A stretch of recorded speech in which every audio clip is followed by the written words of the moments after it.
untuk memastikan itu biasanya dari petugas yang ada di fasilitas kesehatan, dia akan melihat apakah ibu ini sudah memiliki mobile JKN, nanti akan diarahkan. Itu Mbak Rara biasanya kalau misalnya sudah ada nomor JKN, mungkin sudah dibahas di episode-episode sebelumnya, nomor rujukan JKN, peserta bisa mengambil antrian.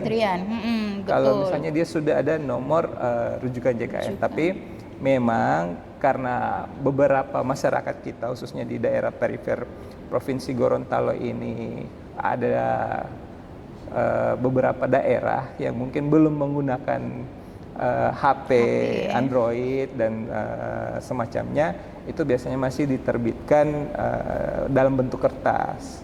Berarti boleh dua-dua ya, boleh kertas, boleh yang ada di HP. Yang penting dia itu ada nomor rujukan, itu tiket mau pergi di rumah sakit. Nah, ini apakah kan kalau misalnya tadi dijelaskan peserta itu bisa ke rumah sakit atas indikasi medis. Nah, apakah misalnya semua penyakit itu mau dapat rujukan untuk pergi rumah sakit, misalnya hanya tapalisi kamari begitu, langsung pergi harus mau ada rujukan, ini harus ada rujukan, atau misalnya kalau kecelakaan kan pasti mau ini rujukan, atau misalnya cuma ada apa begitu, itu apa DP kriteria atau penyakit apa saja yang boleh mau tak keluar DP rujukan ke rumah sakit? Baik, untuk kategori yang dikecualikan mungkin untuk kasus-kasus gawat darurat. Kasus-kasus gawat darurat sendiri sudah ada peraturan Menteri Kesehatan yang telah mengatur kategori untuk masalah kegawat daruratan. Kalau misalnya dia masuk di dalam kategori tersebut, artinya pasien tersebut tidak perlu diterbitkan rujukan, dia langsung bisa mengakses instalasi gawat darurat yang ada di fasilitas kesehatan terdekat atau tingkat lanjut, seperti itu. Oke. Nah, ini kan misalnya ini ya, misalnya hari ini dari kan untuk FKTP atau Vaskes tingkat pertama di Gorontalo ini pasti ada ratusan lah ya, bukan cuma 1-2. Dan untuk rumah sakit atau FKRTL di Provinsi Gorontalo ini setahu saya ada lebih dari 20, seratusan, terus lebih dari 20. Kalau mau pikir-pikir, misalnya satu puskesmas itu hari itu dia ada 5 rujukan mau terbit di rumah sakit A. Ternyata di puskesmas B juga dia mau kirim 10 orang. Belum lagi kalau misalnya ada pasien yang kontrol ulang mau pergi juga di rumah sakit A ini. Nah, bagaimana BPJS Kesehatan mau atur ini pasien supaya tidak terjadi penumpukan peserta atau tidak terjadi yang mana kan seperti orang tahu di sebelum-sebelumnya ada dokter yang menangani pasien misalnya lebih dari itu, bagaimana dari sisi BPJS Kesehatan? Ya, dari sisi BPJS Kesehatan sendiri sebenarnya di dalam aplikasi Pikir ya namanya di FKTP itu sebenarnya sudah ada warning atau notifikasi apabila FKTP itu akan merujuk ke fasilitas kesehatan tingkat lanjutan. Di fasilitas kesehatan tingkat lanjutan itu sebenarnya sudah memiliki informasinya itu apa? Di dalam 1 hari layanan sebenarnya kapasitas dari pelayanan di poli tersebut, katakanlah misalnya poli saraf itu hanya 50. Nah, di dalam notifikasi tersebut akan disampaikan bahwa ibu atau bapak akan dirujuk sebagai pasien yang keberapa atau sudah ada presentasinya di dalam notifikasi tersebut, sehingga untuk petugas atau layanan pemberian informasi di FKTP itu bisa melakukan edukasi kepada si pasien. Di mobile JKN pun ketika akan mendaftar antrian melalui mobile JKN itu sudah akan diinformasikan ibu sudah antrian keberapa pada hari tersebut. Berarti sehingga, di mobile JKN ada ya, ada muncul. Ya, sehingga untuk kepastian antrian itu sebenarnya lebih praktis. Kalau sekarang kita mungkin lebih memanfaatkan teknologi agar layanan semakin optimal, seperti itu. Oke. Nah, ini satu lagi yang apa namanya, yang menimbulkan pertanyaan atau yang sering timbul di sosmed adalah perbedaan pelayanan atau misalnya perbedaan rujukan ya, orang bahas di sini.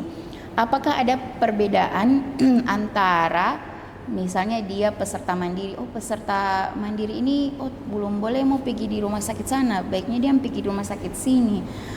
Atau misalnya peserta oh karena dia misalnya dia PNS, oh dia pergi di sini, atau dia TNI Polri misalnya. Apakah ada perbedaan khusus atau misalnya apa yang membedakan atau tidak ada perbedaan antara jenis kepesertaan terhadap yang ini DP nama moda parujukan ini? Ya, mungkin ini sudah menjadi isu ya sebenarnya.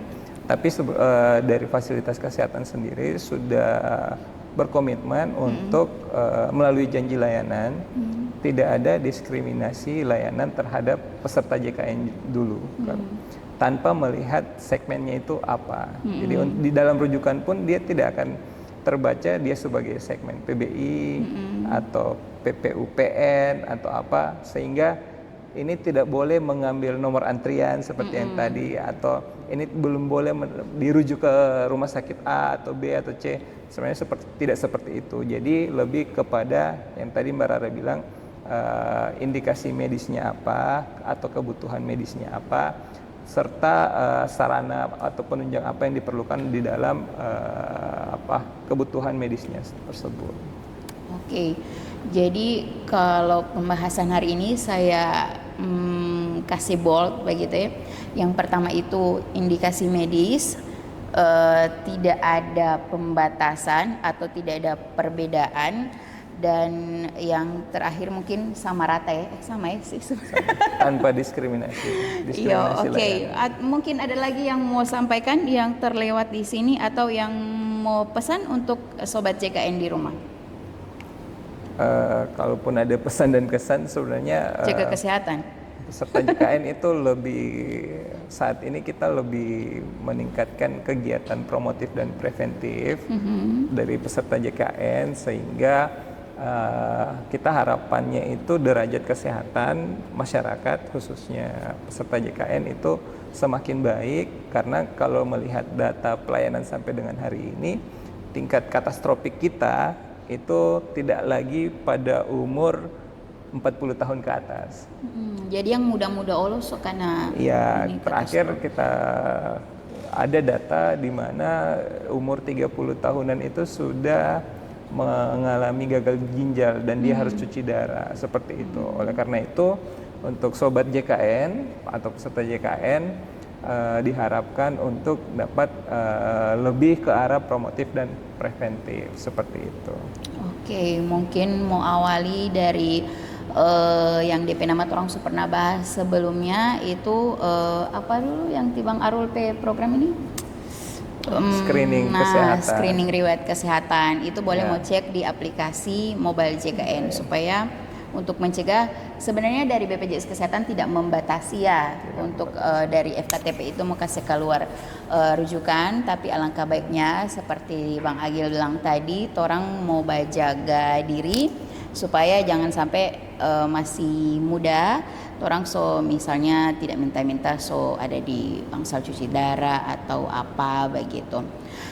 Oke, mungkin itu yang terakhir yang orang bahas hari ini. Terima kasih atas waktu dan kesempatan. Nanti orang baku dapat lagi di podcast selanjutnya di Mohungguli JKN dengan tema-tema berikutnya. Jangan lupa untuk sobat JKN yang masih ada pertanyaan atau mungkin mau kasih saran, orang misalnya mau bahas apa, boleh tulis di kolom komentar. Nanti ada Babang Fajri yang mau angkat atau mau carikan DP pemateri siapa. Terima kasih atas waktu dan kesempatan. Mohon maaf apabila ada yang kurang berkenan. Saya Rara. Wassalamualaikum warahmatullahi wabarakatuh. Waalaikumsalam.